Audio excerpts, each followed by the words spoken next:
ఈ సందర్భంగా వారు మాట్లాడుతూ ప్రభుత్వం రైతులకు అండగా ఉంటుందని అన్నారు. రైతులకు ఏ సమస్య వచ్చినా తన దృష్టికి తీసుకొస్తే వెంటనే పరిష్కరిస్తానని జిల్లా collector Sumit Kumar, MLA doctor VM Thomas అన్నారు. అనంతరం నియోజకవర్గంలోని 66,218 మంది రైతులకు 24,06,00,000 రూపాయలు మెగా చెక్కును అందజేశారు. ఈ కార్యక్రమంలో 6 మండలాల నాయకులు, కార్యకర్తలు, మహిళలు అధిక సంఖ్యలో పాల్గొన్నారు.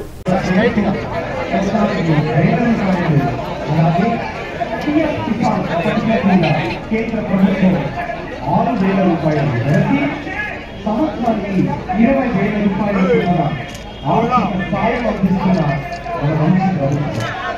ఆగస్టు 2వ తారీఖు 2025వ సంవత్సరం మొదటి విడతగా 46 లక్షల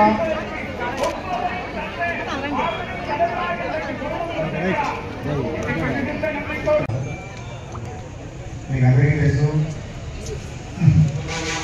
ఒక ఎజెండా, గవర్నమెంట్ ఎజెండా ఇది.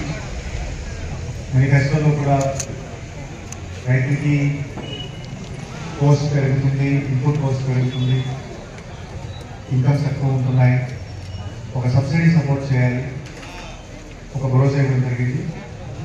ఆ భరోసా పరంగా ప్రభుత్వం 20,000 పిఎం కిసాన్ 6,000 రూపాయలు, అన్నదాత సుఖీభవ ఒక 14,000 రూపాయలు, ఈ రెండు కలిపి 20 రూపాయలు, 20,000 రూపాయలు ప్రతి ఒక్క రైతులకి ఇవ్వాలి.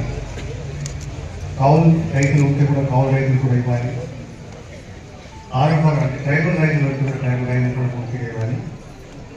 సో ఒక మంచి ఆలోచనతో ఈ స్కీమ్ లాంచ్ చేయడం జరిగింది.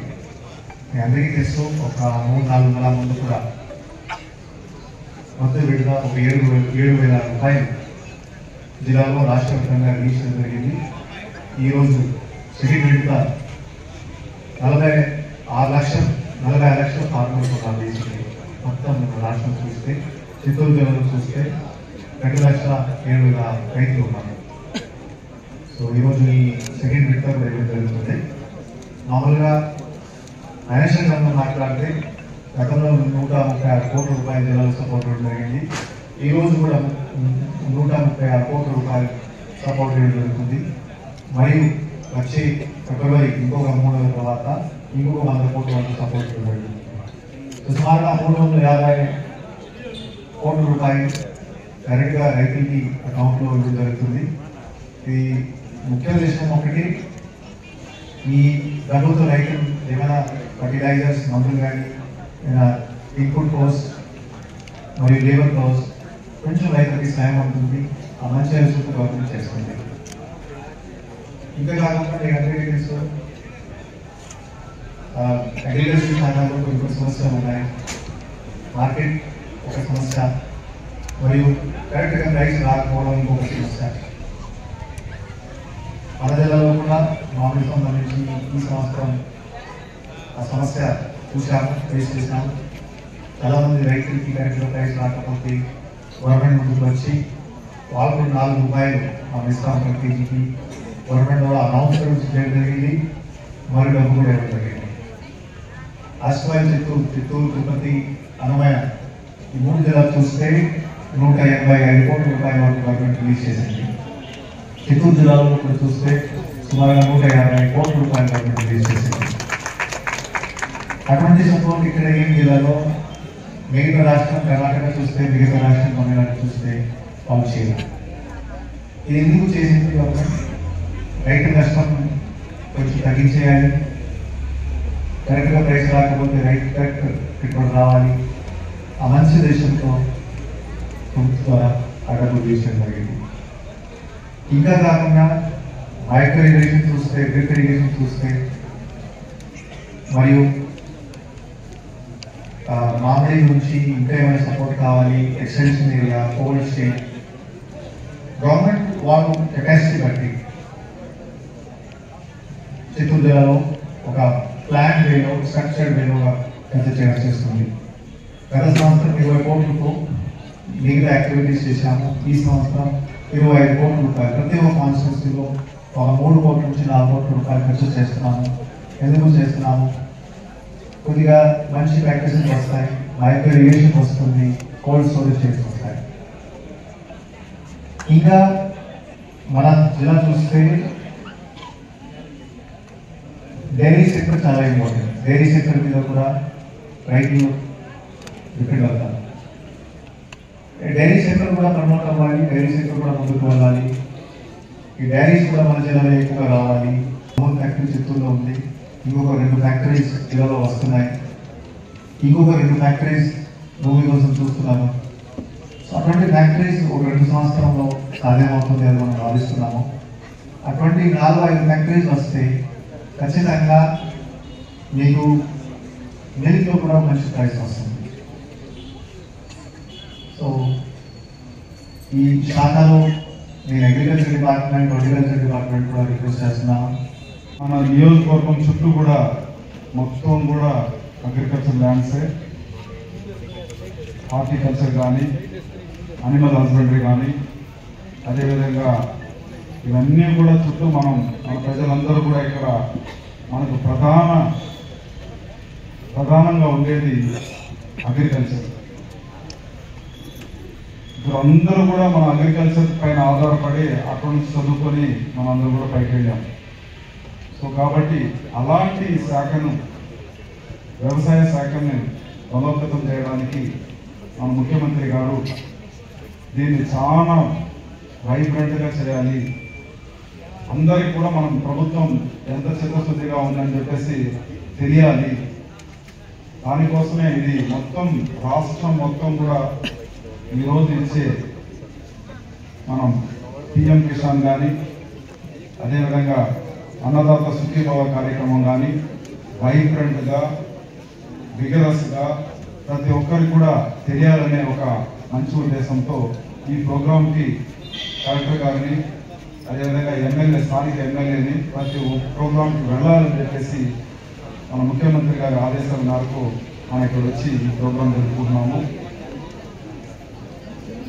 జనరల్గా మీరు ఏం అర్థం చేసుకోవాలంటే వ్యవసాయానికి ఈ ప్రభుత్వం అండగా ఉంటుంది.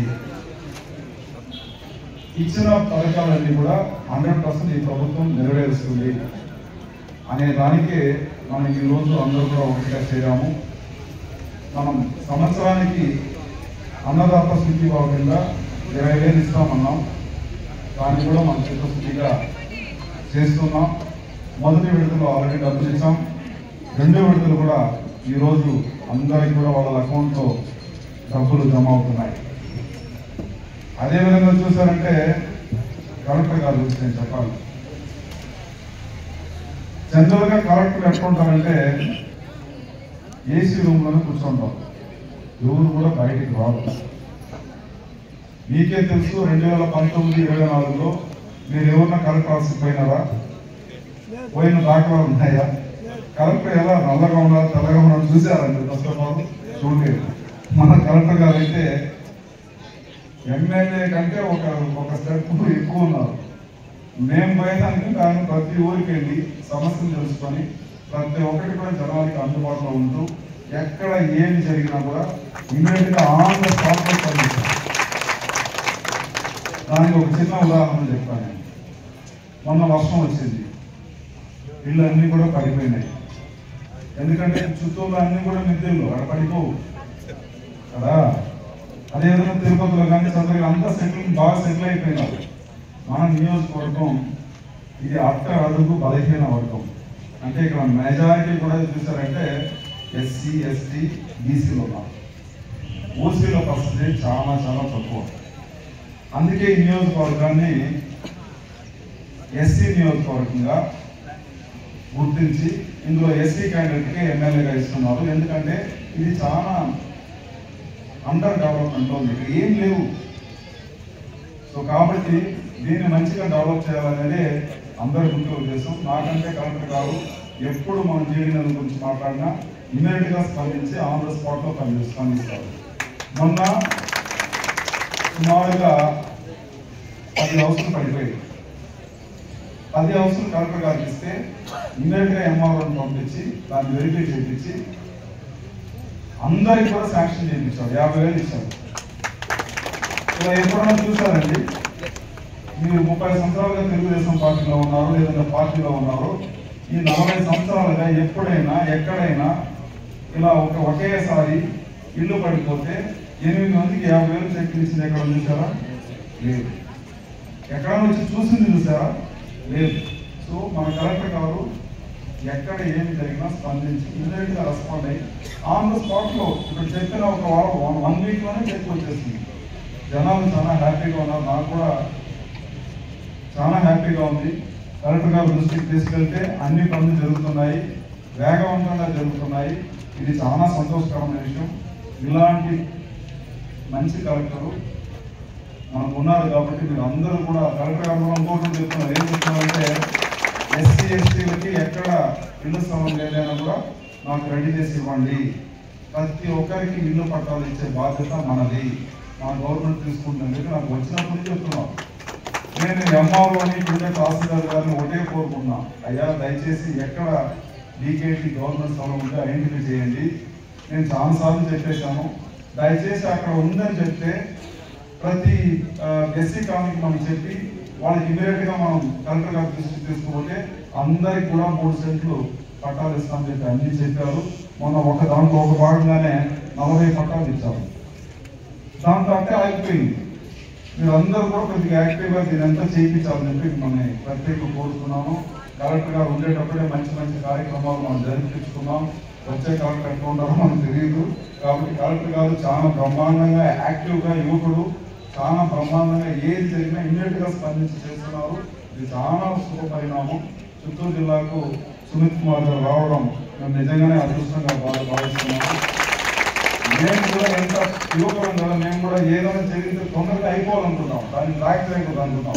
అదే వేవ్ లెంగ్త్ కలెక్టర్ గారు కూడా ఉన్నారు కాబట్టి సేమ్ వేవ్ లెంగ్త్ ఉంది కాబట్టి ఈజీగా 18,38 లక్షలు అంటే టోటల్గా 48.38 లక్షలు మన జీడీఎల్ నియోజకవర్గానికి మన కాన్ఫరెన్స్కి వచ్చింది. చిత్తూరు డిస్టిక్ మాత్రం టోటల్ ఫార్మర్ ఎంత ఉన్నారంటే చిత్తూరు డిస్టిక్ లో 3,73,653 మంది ఉన్నారు. ఫస్ట్ ఇన్స్టాల్మెంట్ సెకండ్ ఇన్స్టాల్మెంట్ రెండు కలిపి మన నియోజకవర్గానికి అంటే మన జిల్లాకి 272,92 లక్షలు వచ్చాయి. సో కాబట్టి ఇవన్నీ కూడా రైతు అకౌంట్ లో డైరెక్ట్ గా హిట్ అవుతున్నాయి. మధ్యలో ఎవరు కూడా దీంట్లో మధ్యవర్తి లేదు. సో కాబట్టి ఇది మంచి ప్రభుత్వం. మనకు స్టేబుల్ ప్రభుత్వం ఉండాలి. ఎందుకంటే నరేంద్ర మోడీ గారు కంటిన్యూస్ గా ఉన్నారు కాబట్టి మన దేశం మంచిగా డెవలప్ అవుతుంది.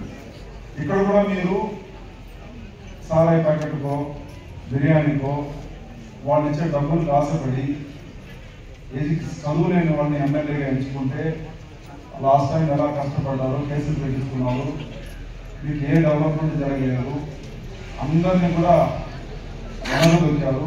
సో అలాంటి లేకుండా చదువుకున్న వ్యక్తులు ఎట్లా చంద్రబాబు నాయుడు ప్రతి కాన్స్టిట్యూన్సీ లో మంచి వ్యక్తులు పెట్టారో అదేవిధంగా మీరు వాళ్ళందరినీ ఆదరిస్తే నెక్స్ట్ కూడా మన గవర్నమెంట్ వస్తే బాగా మంచి ఇండస్ట్రీస్ వస్తాయి. ఈ నియోజకవర్గం బాగా డెవలప్ అవుతుంది. ఇక్కడ మీకు ఏది కూడా లంచం ఉండదు, అరాచకాలు ఉండవు, కేసులు ఉండవు, అన్ని కూడా పక్షపాతం లేకుండా ప్రభుత్వం జరుగుతుందని చెప్పేసి మేము మీకు అందరికీ కూడా హామీ ఇస్తున్నాం. ఆల్రెడీ కలెక్టర్ గారు మామిడి రైతుల గురించి మాట్లాడారు, సబ్సిడీ గురించి మాట్లాడారు. చాలా సంతోషం. కలెక్టర్ గారు 4,000 గవర్నమెంట్ ఇస్తుంది. ఆల్రెడీ మనం దీన్ని కూడా మాట్లాడాము. ఎందుకంటే ఆ జ్యూస్ ఫ్యాక్టరీలో ఉండే వాళ్ళు ఇంకా బ్యాలెన్స్ అమౌంట్ ఇవ్వలేదు. 2 రోజుల ముందుగానే కలెక్టర్ గారు రివ్యూ తీసుకొని దీని గురించి కూడా చర్చించారు. మనం 8 రూపాయలు అడిగాము, వాళ్ళు ఫైనల్ గా 6 రూపాయలు 7 రూపాయలతో ఒప్పుకునేటట్టుంది. సో దాన్ని కూడా తొందరగా మీరు రైతులకు ఇప్పిస్తే బాగుంటుంది. ఎందుకంటే మళ్ళీ నెక్స్ట్ తొందరగానే మళ్ళీ రెండో కాపు కూడా తొందరగా మార్చి ఏప్రిల్లో స్టార్ట్ అయిపోతారు. సో కాబట్టి దాన్ని కూడా మీరు దగ్గరుండి ఆ ప్రాబ్లమ్ సాల్వ్